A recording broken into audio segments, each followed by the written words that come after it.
It's more important than the internet, television, and radio, and it's more than 500 years old. Mark, I'm going to begin with a sentence that I rarely say. I'm standing next to the Gutenberg Bible. Yes, indeed you are. This is arguably one of the most important books in the history of the printed book. Certainly the first book printed in Western Europe using movable metal type.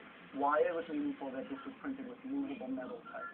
Prior to Gutenberg's printing this Bible, which was done in 1454, any kind of communication would have to be done by hand, by manuscript. So if you had a Bible, and I wanted a copy of the Bible, we would have to have somebody hand copy your Bible. At the end of about 2 years' worth of work, you would then have 2 Bibles.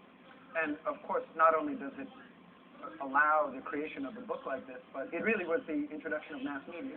Yes, one of the reasons that Gutenberg is often referred to as the man of the millennium, from the last millennium, is that the repeatability and the multiples that come out of printing has a dramatic impact on Europe. Probably more so than computers have had on our own generation, I would say. Priceless is perhaps not an inappropriate word to describe a Gutenberg Bible. I gotta say, it's amazing that we're just standing here at a table with a Gutenberg Bible. Just in my experience, I can remember doing college essays with no internet. So in my little myopic world, the internet was a huge innovation. But this innovation dwarfs that innovation. I think we have a sense of what we're talking about in terms of revolution when we look at what computers mean in our lives. You have to remember that prior to Gutenberg, especially with large text, copies of Homer, for example, the Iliad, you would most likely travel to read that text.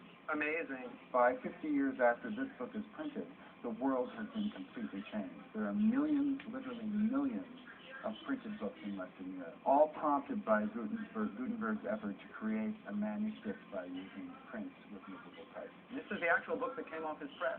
It's an extraordinary honor to look at something that sparks a revolution of this caliber. Remarkable. All right, thank you, sir. Gutenberg Bible, here it is. I'm Mark Nation, the Chief of the Rare Book and Special Collections Division here at the Library of Congress.